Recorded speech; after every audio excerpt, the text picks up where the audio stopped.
100 ఏళ్ల క్రితం నాటికి భూములకు సంబంధించి కూడా ఒక చట్టం తీసుకొచ్చి అన్ని ప్రచారం చేసుకోవాలి. ఇప్పుడు ఓకే, అది సమగ్రంగా అమలు అవుతుందా లేదా అనేది ఒకటి.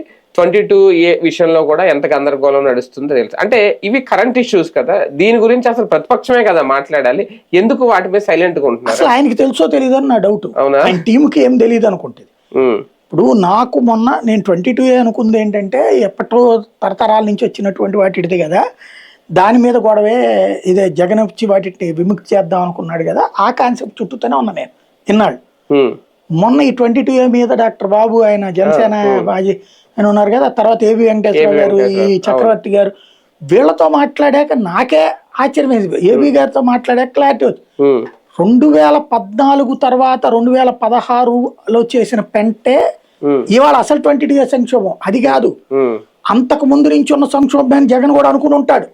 మేబీ జగన్ చెప్పింది ఏంటి, 22Aలో ఉన్నటువంటి నిషేధాలను ఎత్తేస్తాం, అలాగన్నీ ఎవరికాళ్ళకి ఉన్న 20 ఏళ్ళు దాటిన వాళ్ళకి పొలము, 10 ఏళ్ళు దాటిన వాళ్ళకి స్థలము ఇచ్చేస్తామన్నాడు.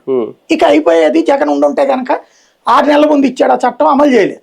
దాంట్లో ఇది చేసిన తప్పు ఏంటంటే లోకల్ అది ఇవ్వాలనుకున్నప్పుడు మళ్ళీ జాయింట్ కలెక్టర్కి ఎందుకు పెట్టడం, వదిలిపడేయాలి. అలా కాకుండా జాయింట్ కలెక్టర్ పర్యవేక్షణ అన్నాడు. జాయింట్ కలెక్టర్ డబ్బులు ఇవ్వని వాళ్ళకి చేయలే.